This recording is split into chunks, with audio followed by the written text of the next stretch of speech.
Now that I have your attention, welcome back to Fun is Offensive, everybody. Thank you for tuning back in. So this video, I'm going to be showcasing a lot of the figures that have been popping up in clearance stores and secondhand stores over the last 3 months, which has been one of the greatest time periods in action figure collecting, in my personal opinion at least. So I'm going to show off some of these figures, and I'm going to give you a lot of kit bash ideas and swappability possibilities. Anything I can do to bring these figures to another level of fun. Join me. So enough of the foreplay. Let's rock.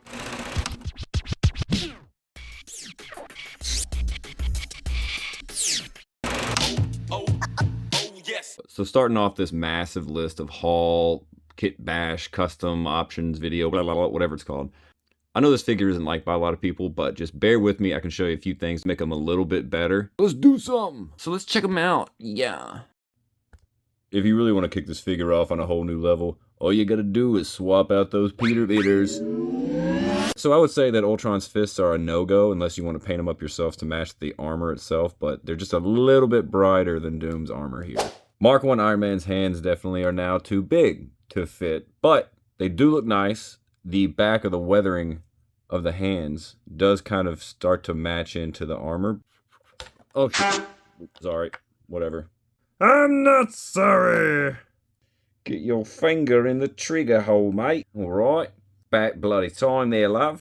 So if you got Deadlock's hand, you got a cool trigger finger hand for Doomy here. So, yeah. Now the last hand I got is so, oh man, I forgot his name. Shit. Damn it. I can't believe I did that. Fallen Silver Surfer hand.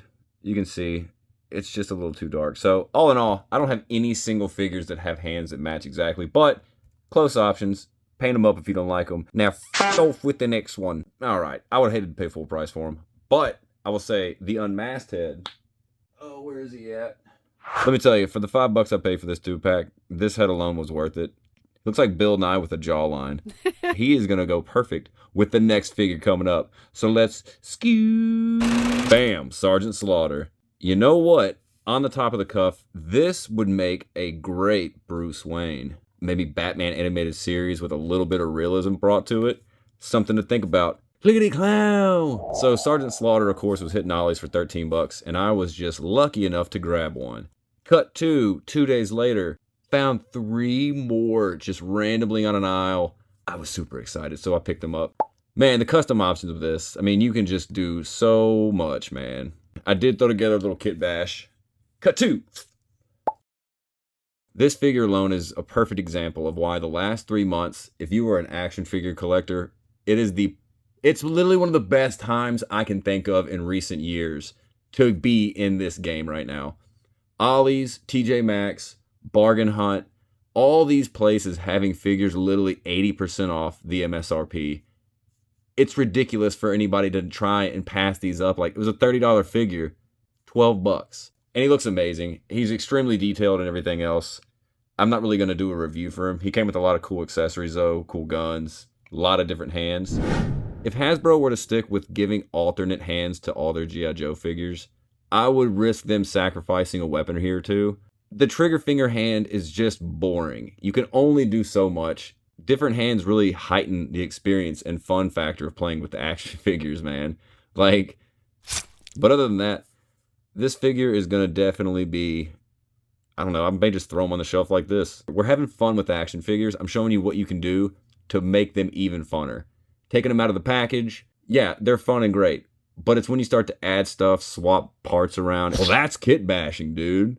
It's just imagination and fun. You put it in physical form, and this is what you're left with. On to the next. And I'd be remiss if I didn't happen to mention Buff Beldar as an alternate option for a sweet Sergeant Slaughter custom. Yeah. Listen here, bitch, you got a gnaw full of golf lack. Alright, I guess people maybe want to see this. I don't know. Let's just slash this fucker open. Well, you can AMSR it. Alright, whatever. Smells like my daycare from when I was a kid. This is what I care about, right, chow? This, man, it's fantastic. Look at that stick. I don't ever want to use these trigger finger hands. These are such hot trash. If you want to hear my rants about this, why don't you check my video out here? Yeah, oh God. If anything, just give us a new hinge. Give us like the RoboCop hinge. But, you know, whatever. These suck. And, like, if you notice, the hand that it comes with, I mean, what is this? What is this? Get the hell out of here. Oh, can't even touch it. There it is. Boop, boop, boop, boop, boop. Bullseye's hand goes great with this. Like, I know, look, okay, I know I gotta cut off all this plastic, okay? I'm aware. But, you know, it still fits good. Maybe you could do a little better job quicker than I could. I don't know. I just kind of grabbed the hand on the fly. Ooh. I mean, he's great. Look at that. This is definitely, I mean, if you're familiar with the body, then you know the articulation scheme. Ooh. Ooh, yeah, let me... Well, he's a bit gummy. To not sound like a pin snob, but if he would have been a pinless Moon Knight and not the same exact re-release, then I probably would have done a full review. But you've seen this body a million times before. All right, we know all about it. Nothing has changed from the figure from the first release. So I just don't want to waste all the time editing it together to have a mediocre review of a figure that's already been released. So just take Falcon's hands also, and you can totally give Moon Knight a little extra options of some karate chop and yeah. He looks really sick. That cape is gigantic, though. I definitely gotta get a cloth one. But, yeah. Fun.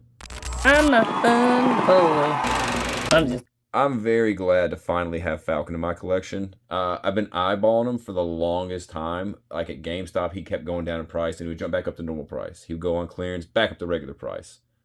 He didn't like that. I was pretty ecstatic to actually see him at Ollie's for $6.99. And I had picked up Blue Marvel some time back also on clearance somewhere. But I like Blue Marvel's head so much, I knew I was going to use it somewhere for a custom down the road or anything like that at all. Now, don't get me wrong. Nothing wrong with the Falcon head that came with him, but I just really like this look a lot better. And I was told, because I thought this was a Khonshu wrap, this is actually the leg wrap that came with Cyborg Spider-Man. It kind of works as a mask down kind of thing, but kind of not. Whatever, though. Before I jump into this next statement, I do want to go ahead and say that I have not seen a single review for any Blade figure that's ever been made. I think this Blue Marvel head would be a perfect Blade. Now, he almost looks like Blade from the animated Spider-Man cartoon. I can't wait to actually get a Blade figure. I know they're not the best. I've heard a lot of bad things, but still going to get it for the hell of it. Jump on it if you want it, bro. Caca!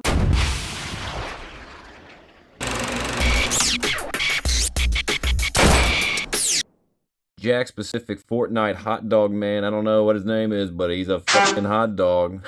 Hell, I mean, why would anybody not want a hot dog man in their action figure collection? Answer is, everybody wants a hot dog man in their action figure collection. Hot dog. Alright, so I'm no Masters of the Universe fan at all by any means necessary, but... Alright, that was scary. That was on videotape. Anyway you look at it, there's just something about a Pigman for $6. I'm not gonna pass him up. Dude, plus he's pink and purple. Like, the color scheme alone on this, hard to pass up. Let alone being on a Pigman figure, so, I mean, he's odd, and I like odd. Oddities, for me, it's one of the best words in the world, and if it describes a figure, let me get it.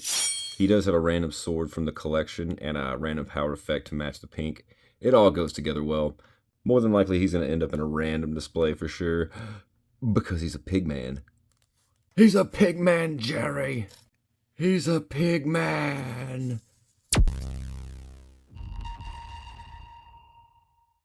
Boom. This is the Abyss. This is the McFarlane Platinum Edition also. This version looks way better. The original release that came with purple and black, I mean, it was nice, but this paint job definitely is the way to go. It's got a huge Taskmaster vibe. If only Legends Taskmaster came this good. Man, this is a sick figure. Do his legs look warped? I feel like this one really is. Alright, well, I got a warped leg. Damn it.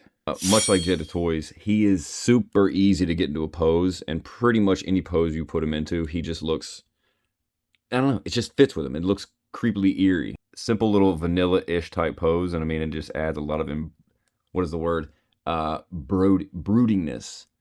Man, that's just sick. And I love his clawed hands, the tatteredness to his cape, the cloak, and everything else.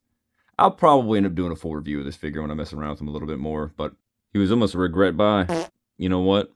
Now I regret not regretting it. So regret that. What? This guy slaps. He claps. He fat flaps. He is so much better than I thought he could have been. And bravo, McFarlane. You killed it again. He kind of gives off a cyberpunk Moon Knight. Fuck yeah. His articulation updates on this figure are definitely going to be making me want to buy more McFarlane figures. Now, only quick thing, instead of thigh cut, he definitely has a DJ knee. But since he has pants right here, they gave him the Star Wars type of knee. And I ain't complaining about this. Dude, this makes this figure so much better. The detail on his rockers now, instead of just being solid balls, it's phenomenal. And check this out. Like, the ankle pivot slides over the hinge. I don't know why, that's just like so sick. It adds like a little bit of extra movement to the foot. So you got the knee twist. You got the individual ball joint that the ankle rocker can fold over. Man, yeah, that was another video. Thank y'all for tuning in to the very end. Shout out to me in the comments below if you found any of my advice helpful. So throw me some comments. Do any of you guys have any kit bash swap ideas that I could use? I'd love to know.